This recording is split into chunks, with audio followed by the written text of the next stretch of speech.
Ég að áttum á því, ekki það ég hafi ekki fattað það áður. En við lifum á mjög merkilegum tímum hvað það var þar að á okkar líftíma muni vera 2000 ár slétt frá krossfestingu Jesú. Já. Við vitum það ekki på daginn eða endilega árið nákvæmlega, en cirka 2033 pluss mínus muni vera 2000 ár síðan Jesús var krossfestur. Já. 2000 ár síðan upprunalegi föstudagurinn langi átti sér stað. Og hann núna þegar þessi þáttur kemur út föstudagurinn langi, 2005, og við ætlum að covera nokkur sjónarhorn á föstudagurinn og á krossfestingu Jesú, svona samtíma og biblíulega og ultimately hvað Jesús var að upplifa, hvað svona hans sjónarhorn var. Ég held að í dag svona flestir upplifa bara föstudagurinn langa sem frídag og það er svolítið svona grund, og jú, það var hann að Jesús dó á þessum degi og þess vegna fóðu frí í skólanum eða frí í vinnunni og það er að koma að páskafrí, og þetta svona hefur þýðingu fyrir kristum út í heimi en ekki fyrir mér. Ég held að það sé svona almenna hugsunin, en það er mitt gisk. Já, svona en svo, að því að svo er það náttúrulega það að þetta er einn af þeim viðburðum í sögunni sem að tengist trúarlegum viðburði, eða skilur trúarlegu aspekti, en er ekki trúarlegs eðlis. Þú veist að þú veist, það er nógu mikið, það er jafn mikil staðreynd að Jesús var korsfestur eins og að þessi flaska er svört. Já. Þú veist Ertu að meina trúarlegs eðlis saman þurfa að trúa á það en ekki bara sjá rökin fyrir því að sagfræði? Já, nákvæmlega. Já, okay. Að þú veist hvað korsfestingin þýðir er trúarlegs eðlis. Merkingin á bakvið þetta og allt þetta upprisan og dæmi það er element of faith sem að þarf í það.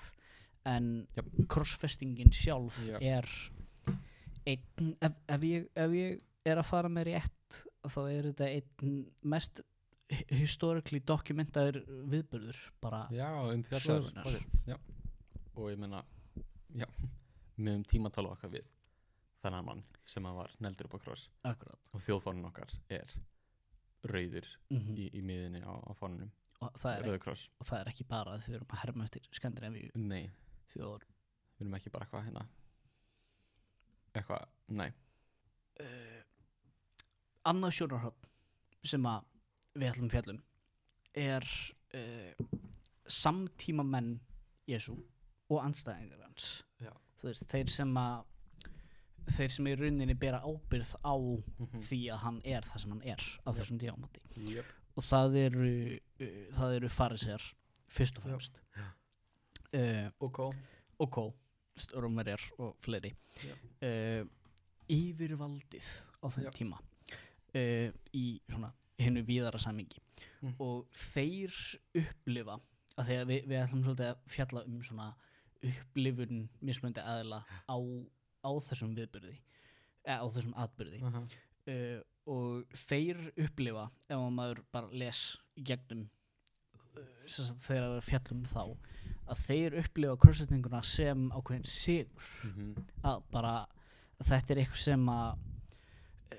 sem þeir hafa skipulagt og ætlað sér mjög lengi, og þeir eru að hundeldan og reyna að trappa hann í guðlasti til þess að geta sakfelltan. Og þeir líta á hann að farisearnir og sadduqar líka og bara gyðinglegir trúarleiðtogar líta á hann sem bara ógn og villumann í rauninni. Líta á hann sem fals kennara sem að leiðir fólki í villu. Akkurat. Og það er svona vilja er bara drepa hann, aflífa hann.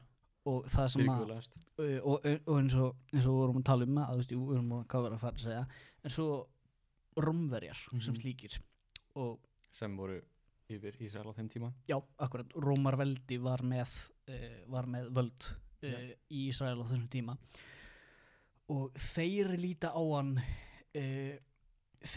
sem ógn, en hann var það í raun ekki. Ef maður menn vildu hann væri það, en hann var það ekki. Já, þeir vissu að gyðingar trúðu því að það myndi koma Messias. Já.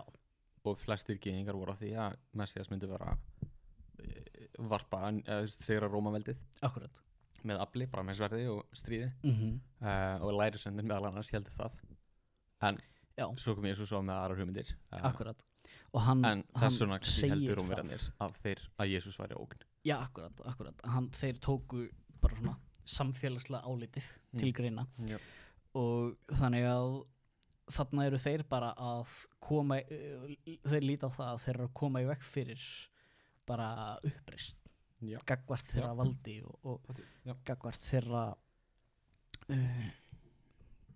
ríki Rómaveldinu og það er svona samvinna þessara gyðinglegu trúarleiðtóna og Rómverjana sem að fá það til að krossast Jesú. Gyðingarnir mátti ekki, hvort það var páskana sem þeir mátti ekki lífláta eða drepa vera með aflífin eða bara almennt, en allavega höfðu Rómverjar valdi til þess að aflífa eða krossfesta glæpamenn á þessum tíma minnstu kosti. Og eitt sem að er áhugavert sem að kannski hlustendur vita ekki að náttúrulega þessi krossfesting Jesú Krists er arguably frægasta og mest umfjallaða krossfestingin en engan veginn svo fyrsta. Nei, alls ekki. Og ekki svo síðasta. Að Rómverjar notuðu þetta alveg mikið sem alveg óspart og að því að sem pyntingar aðferð var þetta og þetta mjög áhrifamikið. Ógeðslegt. Hræðilegt. Það væri, við getum tekið heilan þátt í að bara stúdera og spjalla sársauka krossfestingar. Hvað þá húðstyrkingar og fleira sem Jesús gekk í gegnum, en það að þú bókstala bara eitt aspekt sem að ég voru að pæla daginn, þú bókstala, ég meina hann neldur í, ekki í lófan sjálfan, þá bara rifna hann og helst ekki uppi en krossfesting á sér stað, þannig neldur í gegnum úliðin, eða á milli beinana. Já, milli beinana í úliðunum og hangir bókstala á taugunum og beinunum og vöfunum og blóðinu, skilur. Akkurat. Og ef hann hefði svona stað til að tilla fótunum á, þá geta hann alltaf staðið þar. En, og nú ekki nema ég sé að fylla upp í eðnar, en ég gerir ráð fyrir hann að vera neldur líka í fætunar. Leiðilegt með að höfðu rátt fyrir mér, en nema það sé bara ágískun. Það er að minnstu kosti, allavega þegar við horfum á, þú veist, skúlptúra og dót sem að hefur verið gert að þessu, að þá er hann neldur í fæturna. Þú veist. Allavega, samkvæmt hérna þá eða ekki, allavega. Segjum hann að vera neldur í fæturna, hvort sem var. Hann hangir á bókstaflega næstu inniblóðum, bara á, þú veist, vöðum og beinum og taugum og getur ekki, þú veist, jafnvel þótt að myndi setja þungan í fæturna, þá er það líka bara á taugar og senar. Bara nístandi sársauki. Og dauða orsökin var bara köfnun í rauninni, var það ekki? Þú gast ekki spyndir upp, þú varst þreyttur á því að spynna þér upp til þess að anda, þannig að í lokin það bara kapnar af því að þú gast ekki haldið uppi. Að þið bara lunguna þér, þú veist, líkamlegur þungi, bara lunguna þér rauninni bara upplifa svo mikið þrýsting í þessu stellingu. Allavega, það er bara eitt lítið aspekt af sársauka krossfestingar.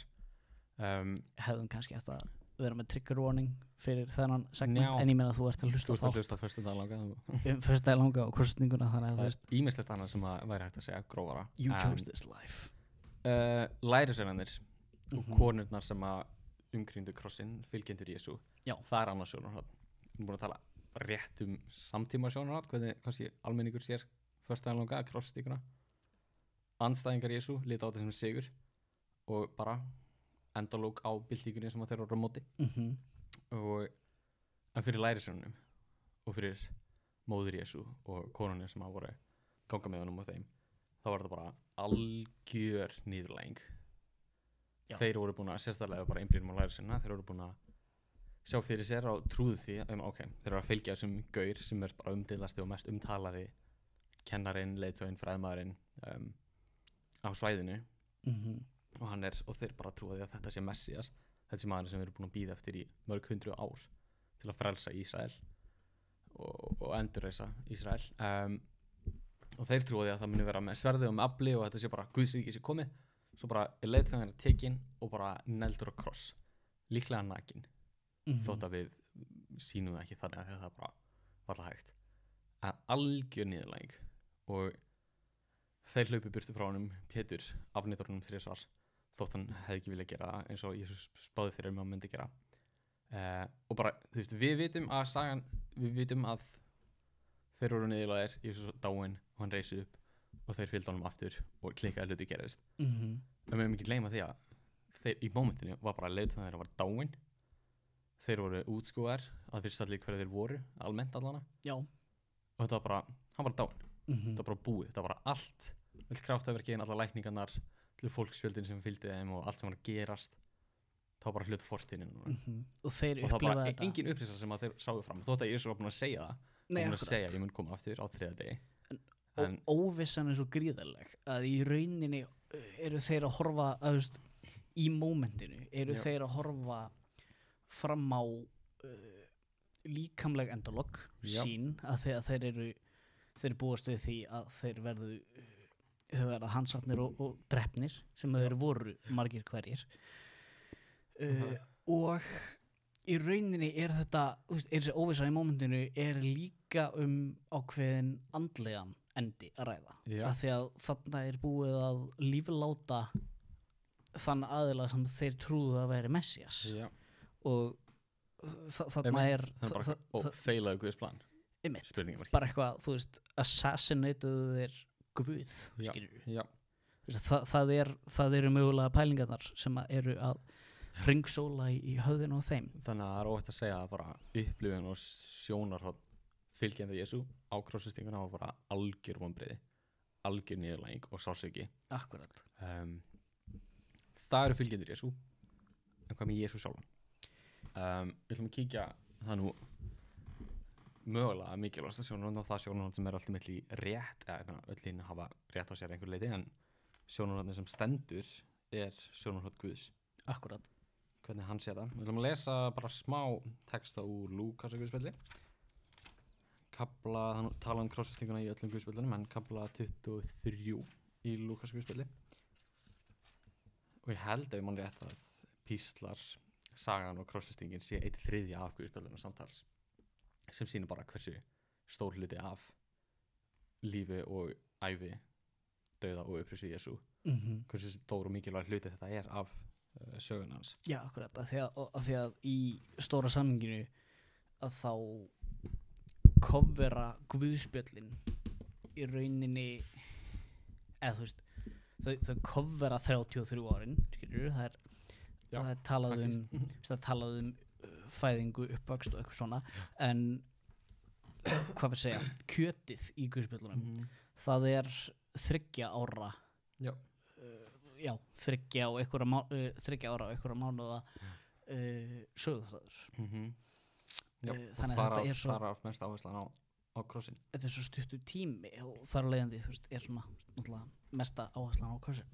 Við ætlum að lesa frá versi 32. Þetta er eftir að hann er tekinn höndum, Pétur afneitar honum, hann fer fyrir ráðið og Herodes og Pílatus dæmir hann til dauða. Svo er hann leiddur og hann þarf að bera krossinn með smá hjálp af því að hann er bara það örmagna. Já. Og þetta er núna eftir allan þennan þetta kaos og uppnám og sársauka. Hann er kominn á Golgata. Við lesum frá versi 31 í Lúkas 23. Með honum voru og færðir til lífláts aðrir 2 sem voru illvirkjar. Við bara stoppa strax.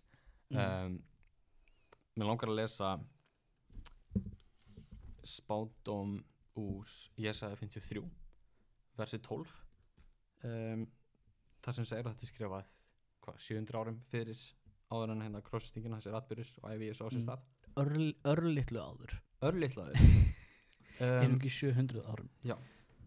Þar segir Jesaja 53:12, hann gaf líf sitt í dauðan og var með illræðismönnum talinn. Já. En hann bar syndir margra og bað fyrir illræðismönnum. Komum meira inn á það á eftir og merkinguna sem átti stað á krossinum og bara það sem bara umverulega gerðist. En hann var talinn með illræðismönnum. Þessi Messias sem er spáð fyrir við lítum á hann sem óvinn sem glæpamann. Já. Með honum voru og færið til lífláts aðri 2 sem voru illvirkjar, hann krossfestur við hliðina á tveimmunum, og þeir komið til þess staðar sem heitir Hauskúpa, krossfestu hann þar og illvirkjana, annan til hægri handar, hinn til vinstri. Þá sagði Jesús, Faðir, fyrirgef þeim, þeir viti ekki hvað þeir gjöra.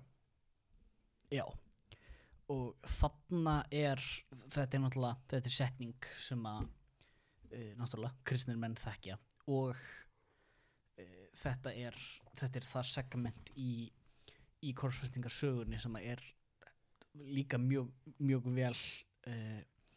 vel þekkt fyrir utan kristinsamfélag. Já. Af því að þetta þarna grundvallað og kristalliserað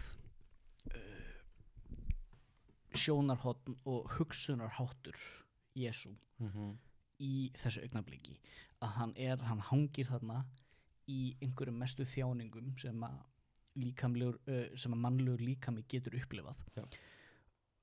En hann er að hugsa mennina, hann er að hugsa jákvætt og elskandi gagnvart mönnunum sem er að gera þetta við hann. Það er sturlað. Og það er ótrúlega mikið. Já, og hann segir, Faðir, fyrirgef þeim. Og fyrirgefningin oft á tíðum í nútímanum, og í mannlegum raunveruleika stundum erfitt að fyrirgefa. Getur verið það. Ef ykkur gerir eitthvað á okkar hlut, að þá finnst okkur svolítið svona í mannlegu eðli stundum erfitt að fyrirgefa. Getur þú ímyndað þér að hafa styrkin, að þú ert í mómentinu, hann hangir þarna. Þetta er ekki eftir á. Þegar þetta allt sem hann búið og hann búinn að rísa og eitthvað svona, og ég fyrirgefi þér eftir á. Þetta í mómentinu, hann hangir þarna. Þetta er actively að gerast. Hann að fyrirgefa og hann að biðja Guð að fyrirgefa hluti sem að þeir eru búnir að gera, þeir eru aktíft að gera og eiga eftir að gera. Já, einmitt. Og hann verandi, eins og við komum inn á hérna eftir spástund, kannski þessi hluti af þáttunum okkar pínu kaotískur og svo margt að gerast í einu, og það óendanlega margt sem hægt að segja krossfestinguna. Þannig að við erum bara að gefa yfirbors trailer. Og eins og við höfum alltaf talað að við erum aggressífir amatúrar. En bara þetta atriði, þeir eru ekki bara að krossfesta guðlegan mann eða mann með karakter. Þeir eru að gera það, en þeir eru að krossfesta konunginn sinn, Guð. Þetta er bara skaparinn okkar. Hann kemur til að bjarga okkur úr klandrinum og alvarlegu afleiðingunum sem við komum okkur út í, það er synd og uppreist gegn Guði. Hann er kominn til að frelsa okkur og við bara tökum hann, setjum hann á kross og neglum hann þar og horfum á hann deyja. Já. Og það er það sem hann segir, Faðir, fyrirgefðu þeim. Þau veit ekki hvað er að gera. Þau veit ekki að ég er Guð. Þau veit ekki hvað þetta þýðir og hvað er þessi stað, vilja fyrirgefa þeim. Sem tjúllað. Það er tjúllað. En þeir köstuðu hlutum klæði hans og skiptuðu með sér. Og það er bara eitt lítið atriði í Sálmi 22:18 sem er annars spátumur, haugur á spátumum Jesú, líf hans og krossfestingu. En í Sálmi 22:18 sem Davíð skrifar og Jesús vitnar í líka á krossin, menn það er annað samtal, segir ég get talið 19. Þeir skipta með sér klæðum mínum og kasta hlutum kirtil minn. Er skrifað x 100 eða 1000, ég er ekki alveg með á hreinu, árum fyrir krossfestinguna. Og þannig Davíð, og allt í Sálmi 22 er bara endilega að lesa, hann sé ekki á honum. Hann er bara spátum bara upplifun á það að Guð hefur yfirgefið mig. Hann er samt með mér. Þú veist, ég er á ömurlegum stað en Guð minn hjálpa mér. Og í miðjun á þessu er vitnað það að óvinirnir þeir eru að skipta með sér klæðum mínum. Já. Allt eina sem hann átti eftir, fötin hans. Og þeir taka það og rífa í sundur og kasta upp á hver fær hvaða bút. Og þetta er bæði náttúrulega bara sýnir það hversu lítil virðing var borin fyrir honum á þessum tímapunkti. En líka það, og það er sem ég finnst eiginlega svona mest magnað við þetta og ástæðan af hverju við erum að tala þetta er það einmitt að það er vitnað þetta í sálmánum og það ef þú skoðar það bæðið þegar þú og Jesús gerir þetta sjálfur að hann talar hann er sjálfur mikið að vitna í gömlu spádómana og þessu að þú veist cross-referencið sem er á milli og consistencyð sem er á milli spádóma og atburða í Gamla testamentinu og atburða í Nýja testamentinu þetta er rosalegt og þetta er skrifað sko mörg hundruð árum á þú veist á milli og þetta ítir undir þú veist bara allavega fyrir mig þá er þetta gríðarlega trúarstyrkjandi og ítir undir sannleiksgildi þess sem sagt er frá af því ef Jesús hefði bara dáið þarna og við myndum eftir á leggja einhverjum merkingu í það hann dó fyrir syndir okkar það myndi hafa ákveðið gildi væri það satt en af því að það er búið að vitna þetta mörg hundur árum mjög vel þúsundir ára fyrirfram þá er þetta uppfylling á einhverju sem átt alltaf að eiga sér stað Akkurat. Ekki bara atbyrður sem við túlkum eftir á og þetta er í rauninni það sem að þegar við lesum áfram þegar við lesa þessu postulsöguna og þetta að þú veist að lærisveinarnir fara út bara strax og breiða og frumkirkjan hún springur út bara þarna strax í kjölfarið á Hvítasunnu og það er þú veist og það er af því að menn vissu að þú veist menn höfðu þessa þekkingu á gömlu ritningunum og þeir settu saman 2 og 2 og bara þetta er sá sem hefur verið vitnað og bara við þurfum að fara að boða það höldum áfram að lesa í Lúkas fólkið stóð og horfði á og höfðingjarnir gerðu gys á honum og sögðu öðru bjargaði hann úr sjálfum sér ef hann er Kristur Guðs hinn útvaldi sem er önnur niðurlæging og auðvitað gæti hann gert það auðvitað fara hann létt með það að bjarga sjálfum sér hann geti smelt fingri eða hugsað hugsun og englar myndi koma og taka niður á krossinum eða hann myndi bara poppa niður eða elding í óvinnans eða whatever hann geti gert það sem hann vildi hann er svona Guðs þannig að þessi gaggrinni á hann eða grín er ekki valid af því að það er ekki bara já ok, ef þú ert Kristur komdu þá niður en hann bara ég er Kristur en ég ætla samt ekki að koma niður af því að ég er að gera eitthvað sem þið sjáu ekki ennþá hvað er það að segja yfirskriftin var yfir honum þessi er konungur gyðinga og ég fílaði að þetta sé í kapslokk hérna þetta er skrifað stórum stöðum ég veit ekki hvort það sé bara þessi útgáfa eða hvort það sé almennt en það er ekki rétt hjá mér að það var þannig að oftast var dauður eða hérna ástæðan fyrir því að menn voru krossistir var skrifuð á spjald eða skilti hérna fyrir ofan ég held það og þetta ræningi eða hversu sem glæpunum var bara hann er hérna, hann er krossistur af því hann er konungur gyðinga og í manni hvort það var Mattheus eða hvað það var þar er talað það hvort það var Pílatus eða einhver sem að lét skrifa þessi orð svo kom að fara sér og bara nei segðu, láttu skrifa hérna, hann sagði að hann var í konungur gyðinga þess vegna krossistur en Pílatus eða hvað það var bara nei, ég er búin að skrifa þetta fyrir upp þannig þeir eru bókstaflega eins og við tölum minna á hann að krossfesta konung gyðinga þeir eru bara gyðingar, Ísraels þjóð útvalda þjóð Guðs sem á að vera til blessunar alls heimsins svona frumburðurinn, fyrsta sískinni af öllum útvalda þjóð Guðs á konung og þessi þjóð Guðs tegur eigin konung og setur hún upp á kross og það stendur mér upp á skilti fyrir fram á hvað þeir eru actually að gera mér finnst það rosalegt annar þeirra illvirkja sem upp voru festir hætti hann og sagði ert þú ekki Kristur, bjargaðu sjálfum þér og okkur en hinn ávítaði hann og sagði hræðist þú ekki einu sinni Guð og ert þó undir sama dómi við erum það með réttu og fáum makleg gjöld fyrir gjörður okkar fáum það sem við hefum skilið en þessi maður hefur ekkert illt aðhafst þá sagði hann Jesús minnst þú mín þegar þú kemur inn í ríkið þitt og Jesús sagði við hann sannlega segi þér í dag skaltu vera með mér í paradís og þetta þú veist þetta setning sem að við getum þetta rosalega sko predikað upp úr sko á hverjum sunnundi í ár.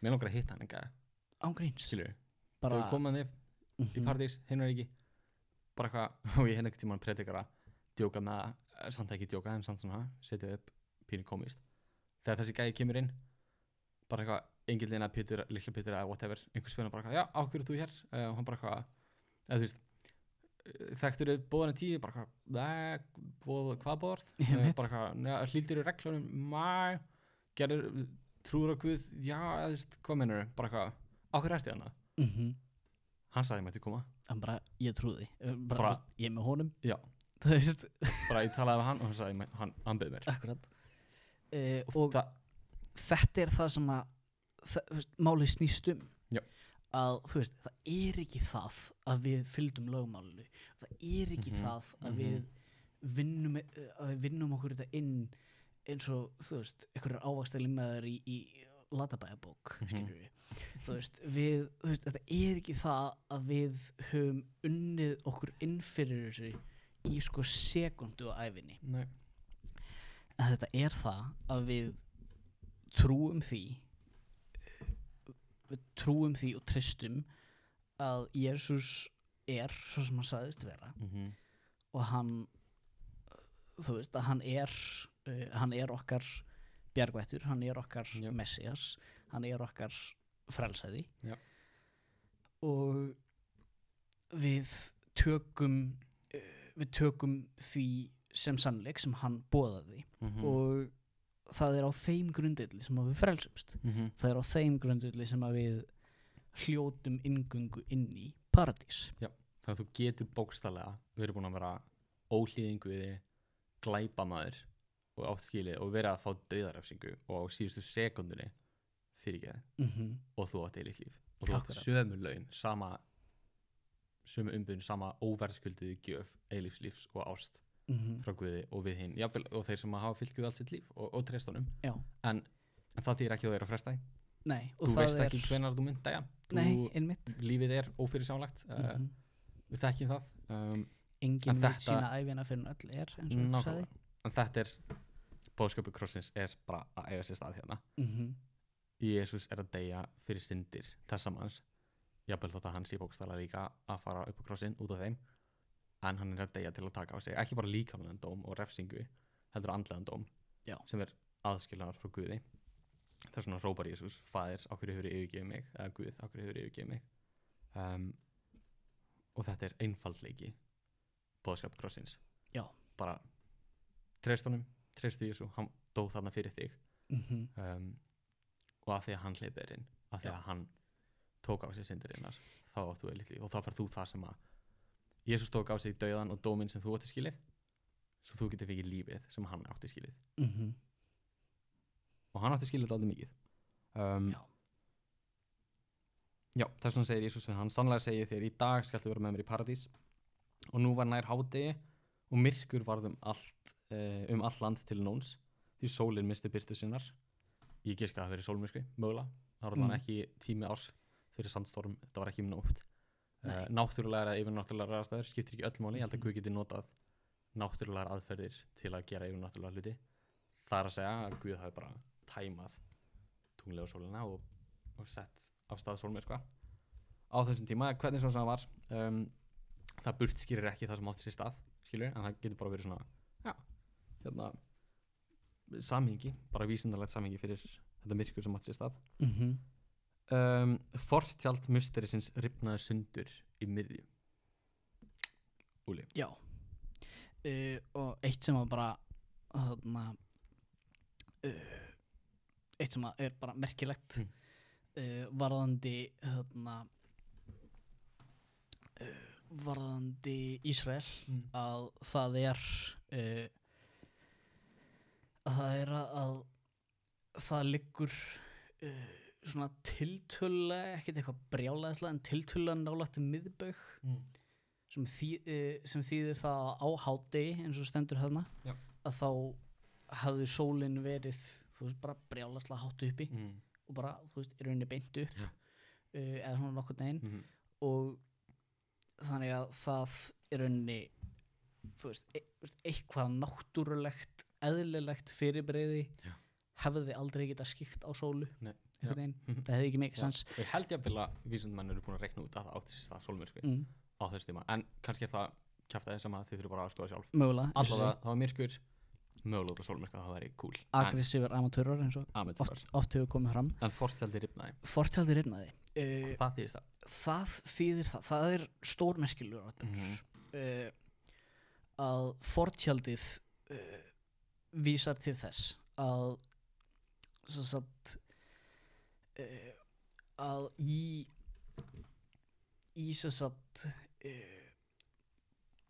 tabernaklinu í musterinu ég glemdi allt í henni, ég hugsaði tabernakli á norsku þeir sem eru að horfa á mig í Norri heia hadi heia Norge en já, að í musterinu að þá var fortjald sem barjor fyrir utan hið allra heilaðasta. Það var svona vítmusteri, það var svona torgadæmi staðir utan, svo var actual musteri þar sem allir Ísraelsmenn máttu koma að minni mig. Jú, eitthvað. Og hvort það var annar staðar fyrir kallmenn en ekki konur eða eitthvað dót og svo var hið allra helgasta. Já. Sem var svona lagskipt. Og þar var held ég Sáttmálsörkin og svona með Bórunni 10. Og þar var og það var hið allra heilaðasta af því að þar var talað að nærvera Guðs væri alltaf að þú kæmist í rauninni ekki physically nær Guði heldur inn í the holy of holies þannig fyrir innan þetta fortjald og nóta beinum á skjótin æðsti presturinn sem var bara svona höfuð presturinn, ég man ekki hvort það var 1 ári senn eða eitthvað aðeins lengra tímabil. Það var eitthvað kjörtímabil. Allavega æðsti presturinn hverju sinni fékk að fara þangað inn, man ekki hvort það var einu sinni ári, ég held að það var einu sinni ári. Ég held að það frekar en aðeins sjaldnar, en allavega ekki oftar. Og minnir að ég heyrði allavega hvort það var í sunnudagsskóla sem ég lærði að hann fór með band af því að ef hann var ekki búinn að iðrast eða fá fyrirgefningu á Guði þá datt hann niður dauður og þurfti að vera togaður út. Já. Ég hef heyrt þetta en þetta var eitthvað sem var mjög takmarkað og bara einn gaur einu sinni ári mátti fara inn í að þetta var það heilagt og yfirnáttúrulegt. Akkurat. En og það rifnar og það er talað um það rifnar ofan frá og niður sem ekki bara eitthvað Pétur og Jóhannes að eitthvað með eitthvað uppreist ekki bara eitthvað, ok, let's go Nóta beinum mjög þykkt fortjald, brjálæðislega þykkt gardínur og ekki IKEA úr rándýru efni og þú veist það hefði engin getað held ég og það hefði engin rifið þetta bara eitthvað ekki gerast engan veginn og þú veist og eins og stendur held ég í 3. Mósebók að þar bara svona eiginlega eins og blueprint af því hvernig musterið var sett upp og þar talað um þetta þú veist að fortjaldið var bara nöðsþykkt og bara hvað þurfti marga menn til að bera gardínuna að það var sett upp gardínuna því efnið já, akkurat tjaldið allavega að þarna eins og ég segi enn og aftur talandi um myrkur þannig eitthvað að gerast sem að hefði aldrei gerst nema fyrir eitthvað yfirnáttúrulegt að gerast og það sem að er raunin að gerast í meiningunni er það að með fórnardauða Jesú er hann að opna inn á náðina, hann er að opna inn á hið heila hann er að opna inn á nærveruna fyrir alla menn já og það, og eins og segir í Hebreabrauðinu, ég man ekki þarf ekki að flæta því upp, en segir bara við höfum núna djörfung vegna krossdauða Jesú djörfung til að ganga, ég man ekki hvort það segir bókstaflega inn í allra helgasta en bara framfyrir Guð Jesús og hans líf, hans dauði, hans upprisa það er öryggi okkar þannig að við þurfum ekki núna að slátra lambi gyðingar voru með þessa hefð og lög það að þau þurft að fórna lambi og okkur dýrum sem syndaaflaust sem þýðir rauninni það þú bara, ok, þetta er ekki einhver hérna morðóður guð, en þetta er guð sem er kærleiksríkur og hann í staðan fyrir að þú deyr út af synduðinum þá leyfir hann þér að láta lambi, bara góðu fullkomna lambi taka á sig dauðan, þannig að það deyr í staðan fyrir þig. Já. Og þetta er svona helgi athöfn og það er svona að tala Jesú sem lamb Guðs ítrekað í Biblíunni og í óperunabókinni og kirkjusögunni líka, en af því að Jesús á krossinum og hans blóð rennur eins og blóð lambs og hann tekur á sig dauðan sem við áttum skilið, þannig að þetta er ekki, það er svo mikið eins og segjum, krossistingur eins og hérna demantur sem alltaf hægt að sjá nýtt sjónarhorn á. Já. En einmitt, þetta fortjald rifnar með þeirri merkingu að núna höfum við aðgang að Guði. Já. Núna höfum við öll heilan anda, ekki bara í kringum okkur, heldur inn í okkur. Já. Út af því sem Jesús gerði. Og fortjald musterisins rifnaði sundur í miðju, þá kallaði Jesús hárri röddu, Faðir, í þínar hendur fel ég anda minn, og hann hafði þetta mælt gaf hann upp andan og dó. Það er endalókin á ævi og starfi Jesú fyrir upprisuna og við höfum ekkert meira við þessa frásögn að bæta við, en var þetta merkinguna og þetta er kannski svolítið hérna þáttur í lengri kantinum, en í Rómverjabréfinu í kafla 5 og við endum hérna segir versi 8 og 9 Guð